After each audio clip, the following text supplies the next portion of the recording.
Hey, what's up everyone? This is Derek Plavin and welcome back to episode 44 of How to Practice Jazz Guitar Efficiently.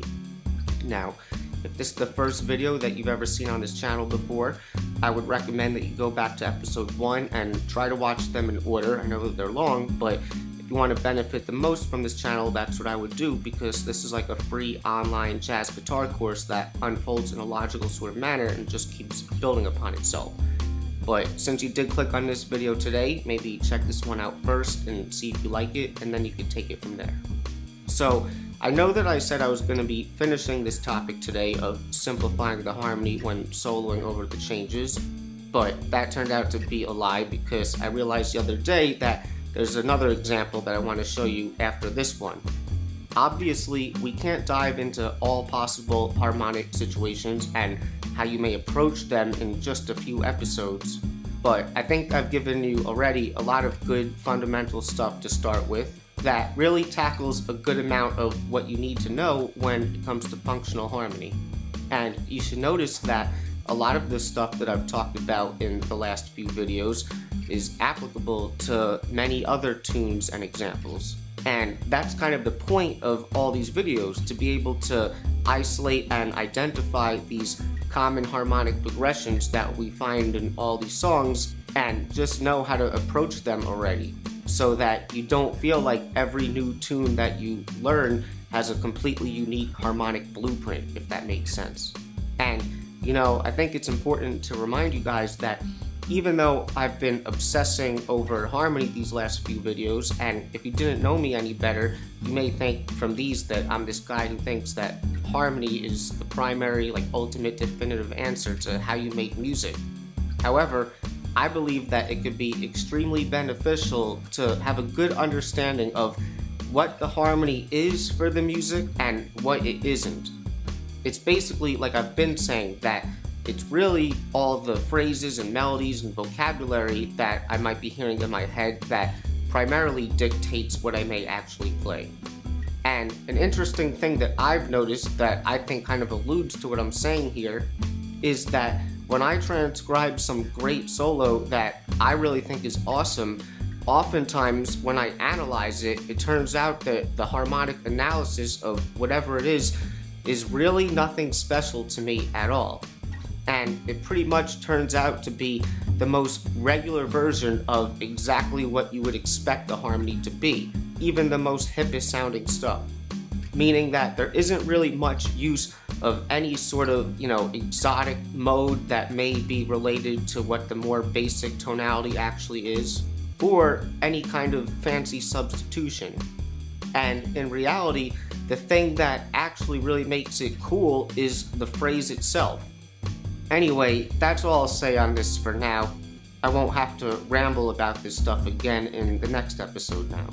So, my example today is the Wayne Shorter composition, E.S.P, that was originally on the Miles Davis E.S.P album. I definitely thought it would be cool to do at least one Wayne Shorter tune here, because his compositions are harmonically very unique and interesting to me. And in my own experience, when I was younger and, in my opinion, didn't really know how to play or practice jazz properly yet, I used to play a lot of Wayne Shorter compositions all the time because I liked them and I thought they were cool. But then, when I feel like I started to better understand this music and studied more of the history, I ended up focusing more on standards that you may say are more functionally typical and similar to the tunes we've looked at already. So coming back to these Wayne tunes that I didn't really play much for a while was like discovering this more evolved post-bop sort of harmony that I can now understand better in more of a functional sense and have this newfound appreciation for. Anyway, I thought that E.S.P in particular was a good example of this, and if you like the little chord melody arrangement that I played of the melody in the beginning of the video, the transcription is available on my website and Patreon if you want to check it out. So let's take a look at it now. I'm going to begin by pointing out the form. This is another 32 bar form with two 16 bar halves that are pretty much the same thing, except for the last 4 bars, which are different, but still pretty similar harmonically, and it's also the only part of the melody, the last 4 bars of each half, that's different as well.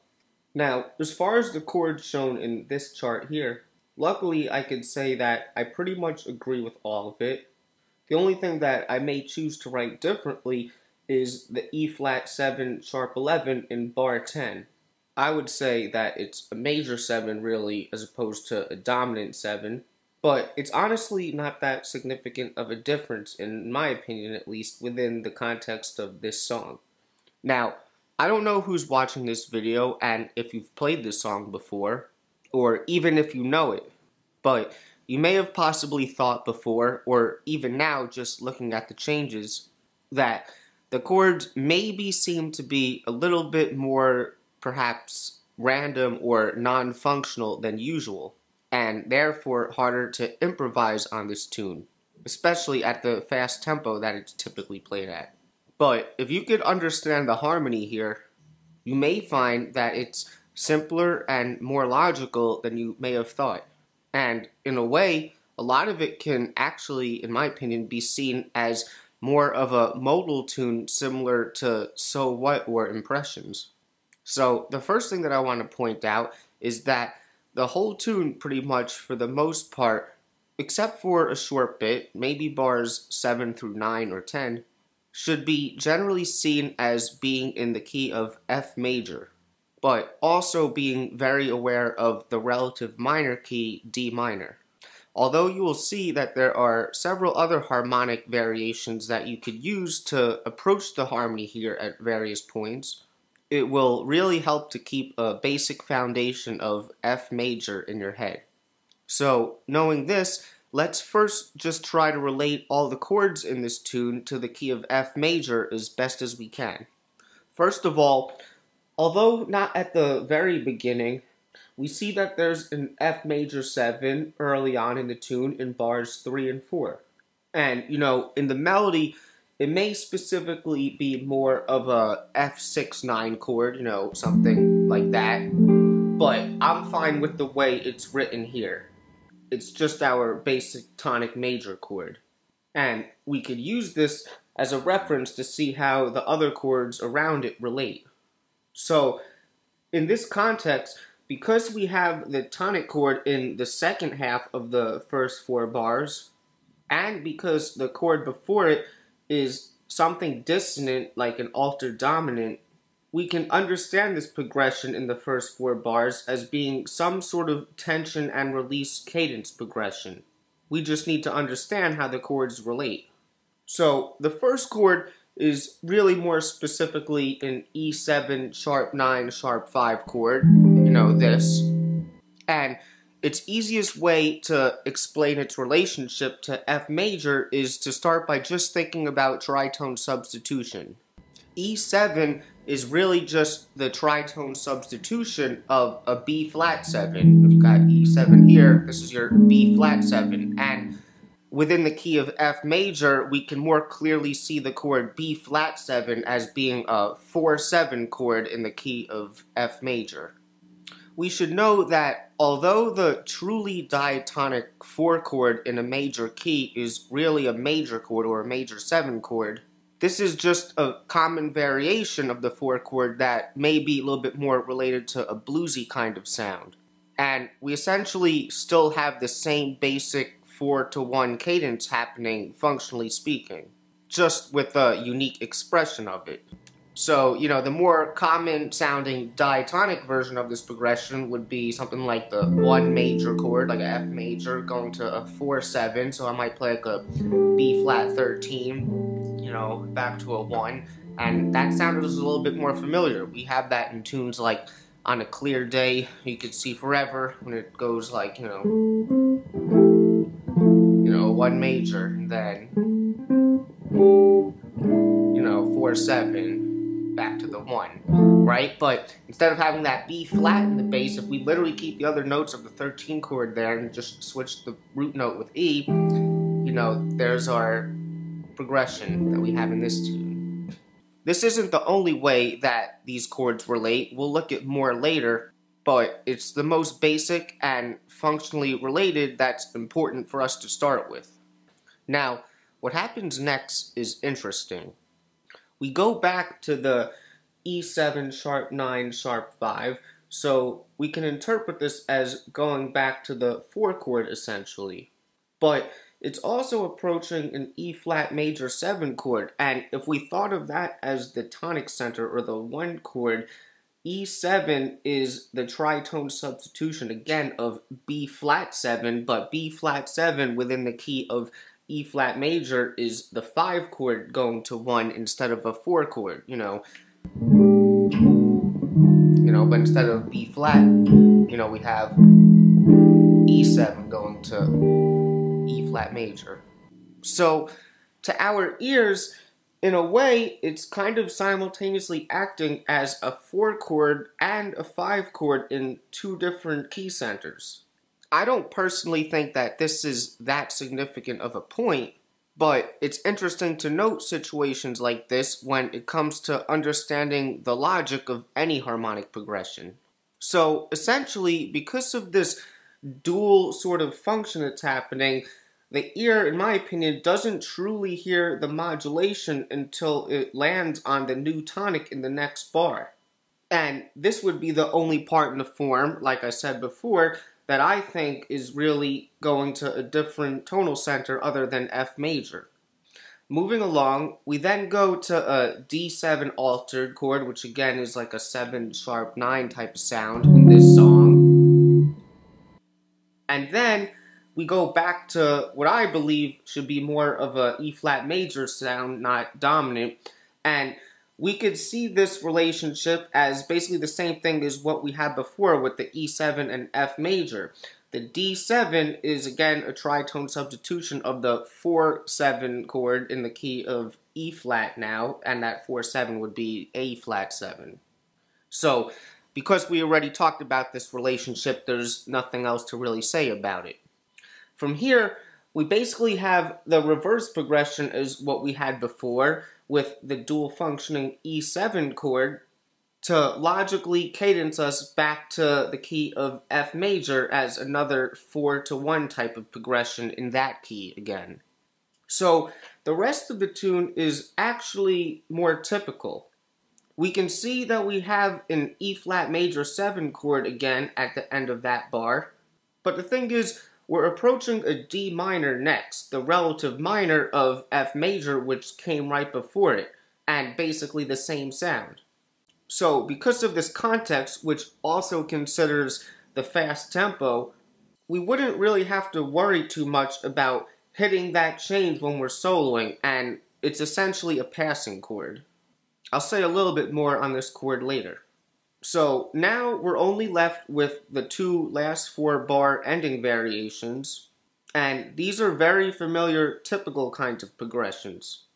The D minor 7 is the 6th chord in the key of F major, but in this context, it's really acting as an extension of the G7 chord in the next bar, which is like a 2-7 chord in the key of F major.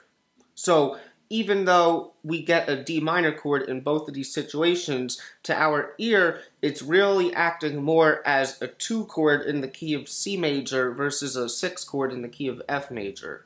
Surprisingly, I haven't said much on the 2-7 chord yet, but although it's not technically truly diatonic to the key, it's still functionally acting as a secondary dominant chord to the 5 chord of the key. It's basically the 5 of the 5.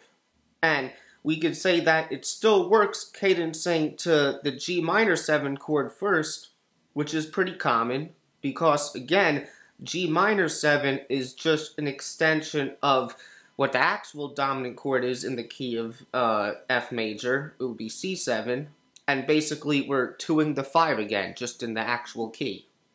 It can help and maybe seem more clear to see these bars more like this, so that you can just see it as keys moving through the circle of fifths, which is pretty logical. And the G flat 7 at the end of these 4 bars here is obviously just a tritone substitution of the more common C7. So if we saw this as more of a C7, this whole progression then becomes something that is very typical and definitely a good one to know. It's almost a variation on the 3-6-2-5 progression, but instead what we have would be, I guess if it's all related to one key, a 6-2-7-2-5 progression. And both of these progressions still land on the same place at the dominant at the end. Now, although we're talking about simplifying here, the common way to approach this situation, no matter what you actually end up playing, is to first start in the key of C major in the first 2 bars, and then basically resolve to the key of F major in the second 2 bars, implying that key modulation moving through the cycle, like I said before. Now, all we have left to understand is the second ending variation, which is very similar to the first ending, like I said. But first, you should notice that the 2 ending variations are acting the same way that we've seen before with the different ending variations in the A section of a rhythm changes and other examples we've seen as well. The first ending is all about the dominant, which is what it lands on in the 4th bar, ending the section with the tension that resolves at the top of the next A section, or half in this case. Now, technically here it goes to the E7 chord first, but that's okay. It's just an extension of the tension and release that's happening by essentially going to a 4-7 chord of some sorts first, which delays the resolution to the 1 chord. It's basically like a 5-4-1 progression placed in an interesting way within the form. The second ending is more about a resolution and arrival to the tonic at the end of the form. So compared to the first ending, the second ending here really just has an added resolution at the end and some different harmonic variations using tritone substitution again. If we thought of the first 2 bars of the first ending as just G7 again, and we turned it into 1 bar instead of 2 so that we make room for the last bar in the second ending, and then we use tritone substitution, that's how we get our D flat 7 chord, and then we can just add the sharp 11.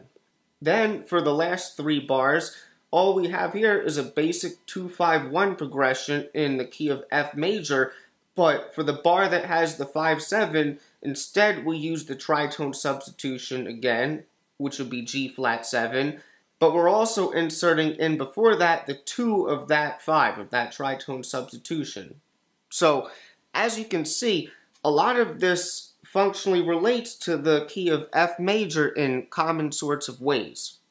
Okay, so now that we could understand the harmony here from a functional point of view, I want to discuss some options for how you may approach soloing over these changes. I want to begin by looking at the melody. Remember I said that we could see this whole tune as generally mostly being in the key of F major, but to also keep the relative minor key, D minor, in our heads as well. You may have never realized this, but the majority of this entire melody is actually only using notes that come from a D minor pentatonic scale. And yes, I know that D minor pentatonic is the same as F major pentatonic, but I like to look at it in its minor form a lot. So you'll notice that the entire melody of both 16-bar halves is only using notes from the D minor pentatonic scale all the way up until bar 12. So, to show you what I mean, if I was going to play the melody here,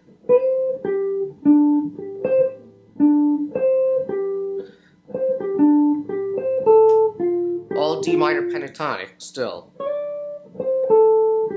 Now, that's the first note that isn't in the minor pentatonic scale, but it still diatonically fits, so if we were to just look at how the melody works for the rest, it pretty much just goes with the changes of the different ending variations, but we're still in that last bar here, so this is actually the major 7th of the F major, and then when it has that E flat major passing chord, it goes, and that's just the 9 and the 5th of an E flat major. And then for the first ending, what do we have here coming out of that? Right? It's basically outlining a G7 dominant arpeggio pretty much, which is what we have in the first 2 bars essentially, if we just combined it to the dominant. And then the phrase just kind of ends, and the other 2-5 is implied with the harmony. You know? And then the second ending also just outlines the harmony.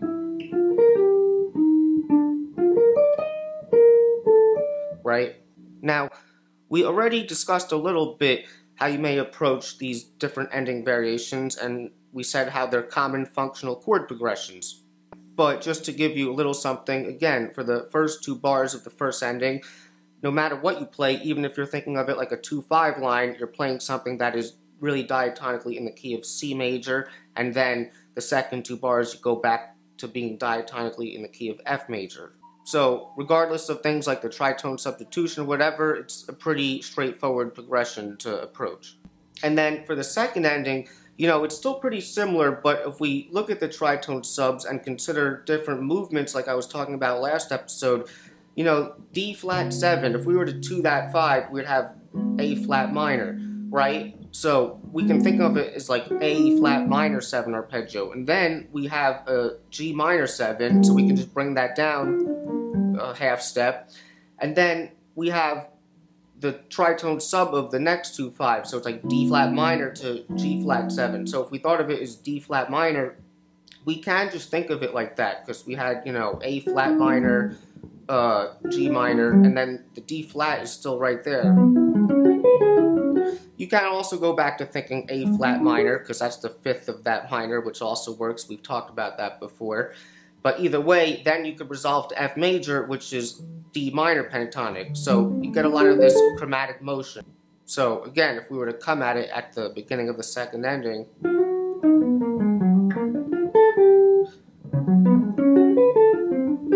you know, something like that. So since we've discussed these ending variations now, the only thing left that we really need to understand is the first 12 bars that comes before it, and it's the same in both halves. So what we want to look at now is how all the notes in a D minor pentatonic scale intervallically relate to whatever chord you may be on here.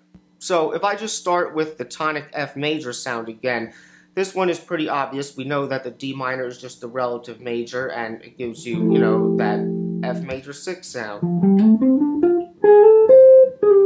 you know. And even though I'm kind of thinking of this sort of D minor foundation for a lot of my soloing, when I'm on the tonic chord, I'm still very much thinking about it as F major in terms of, you know, what notes I want to resolve to and bring out and whatnot, but they're obviously related.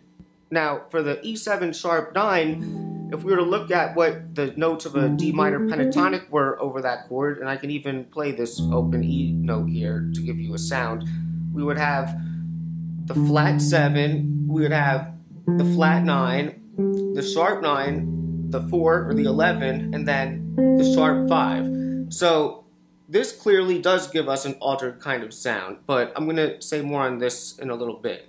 Now, if we go over to the E flat major 7 sharp 11 here, even though we're in a different tonal center, like I said before, if we look at the notes of D minor pentatonic over it, this still works perfectly, and it's a very common example, and it gives you a very clear Lydian sound, because if this is like the 4 chord in the key, the D minor is like the 3 minor or the Phrygian, and you're just playing the pentatonic. So if you play all those notes over that chord, it gives you a very nice Lydian sound.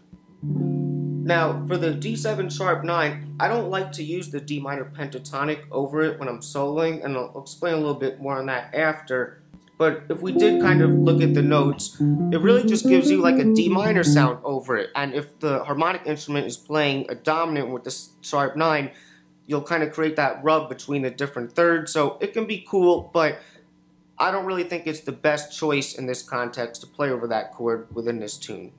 And then after this, all the other chords that remain in the first 12 bars are just repeats. So there's nothing left to discuss with this. So here's the thing. Although I probably wouldn't play just a D minor or F major pentatonic scale over the entire thing, we can see how this one tonality alone works as a sort of glue or foundation to really hold the melodic content together.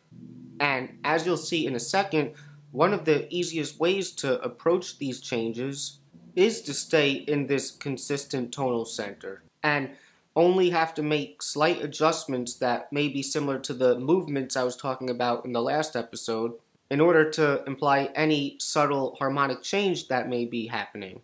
To me, this is one of the beautiful things about pentatonic scales actually, because since they're 5-note scales, and if we're looking at minor, like the conventional minor pentatonic, the 2 notes that they would be missing from a more conventional 7-note scale would be the 2 and the 6, which are the 2 notes or intervals where, if you're comparing different minor modes that come from the major scale, those are the 2 notes that define which minor mode you may have, whether it's Dorian, Aeolian, or Phrygian.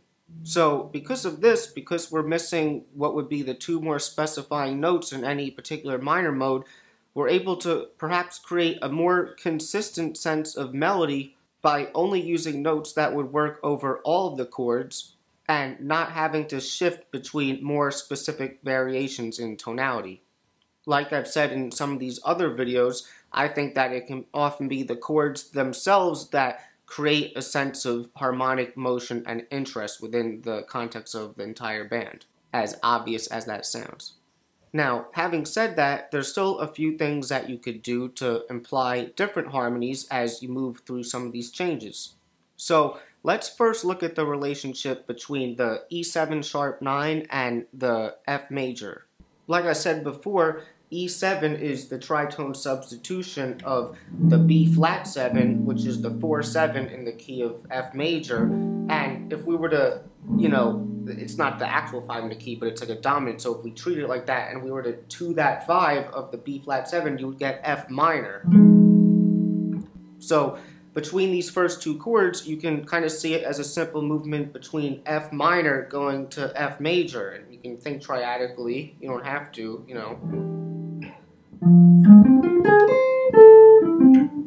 something like that. You can hear the change. We can also get the same result if we thought of the E7 coming out of altered scale, because the altered scale is the 7th mode of melodic minor, and in this key, that would be F melodic minor. And that's a common relationship that you want to know, where if you want to create an altered sound on a dominant chord, if you just think the minor up a half step, that's an easy way to get it, and it sounds good. Another relationship that we can see with this is that if we think of this E7 chord as if it was the 5 chord in A harmonic minor, and we thought of all the modes that relate to that key, the mode that's built off of the E would be the E Phrygian dominant scale.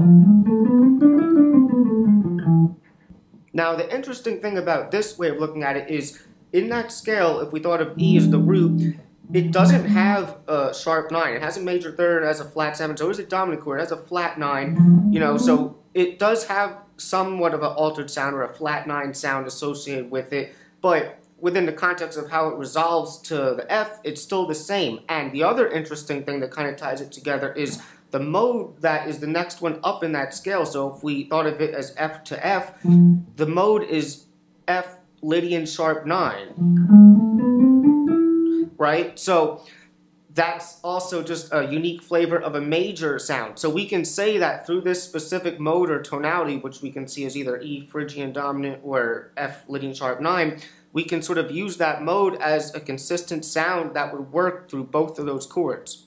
And we can also say that that Lydian, like sharp 9, if we just look at it like that, even though we're seeing it as the 9 in that context, but it's also a minor third. So that's how we can also play like a F minor if we wanted to. Now, before moving on, I just also want to say that we can just sort of really simplify our thinking down to F major if we wanted, even for both these chords, because 4 to 1 is still a diatonic progression, and if the chords are playing it, we can keep it more melodically simple if we want to, alright? But these are just some things that we could use to create a little bit of harmonic interest. Another thing to see from this scale is we can use the E major triad over both those chords, and obviously it works over the E, Phrygian dominant because it just has a major triad, and over the F, using those notes like an E major triad will give you a Lydian sharp 9 sound because of that, because it has that built within the mode, alright? So we can do something maybe where we want to play, for the sharp 9, maybe F major, and then we can play like the opposite triad. Now, after the F major, we have the E7 sharp 9 chord again, which I said is almost serving this dual kind of function, so because of this, I think to our ears, we don't really hear the key modulation until we land on the E flat major. Therefore, if we wanted to, we could still approach the E7 chord here exactly the same way, however we were already approaching it, but we can also maybe look at it like a 5 chord, but I think the first option works better. But here's the thing, when we finally do get to that E flat major chord, even though I said that you could play D minor pentatonic to give you like a Lydian sound, which is the sound of the chord there, and it would work, since this part of the song is really where the only true modulation happens and then we move back out of it, I personally want to play something that would maybe more clearly define that change, since D minor seems to work on a lot of these other chords as well. So all that means is if I get to that E flat major chord, I may think in my head more E flat major or C minor, and maybe it'll give me a different sound coming from what came before if I just thought D minor pentatonic. So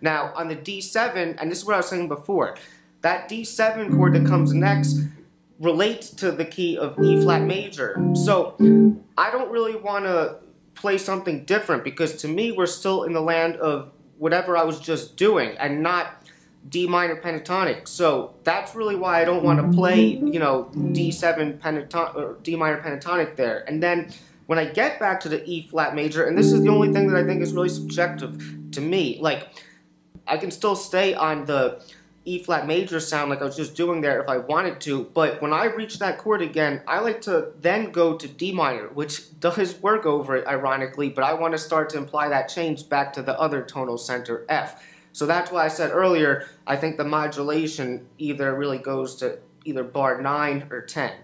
And then really from there to finish it off, as we move in that reverse direction, we can just stay then in the land of F major, D minor, keep it simple, and then, like I said before, we have that E flat major passing chord, but since it's just moving quick in this context, we can just almost ignore it if we choose to, and we can just stay in the land of F major D minor. Of course, you could articulate it as always.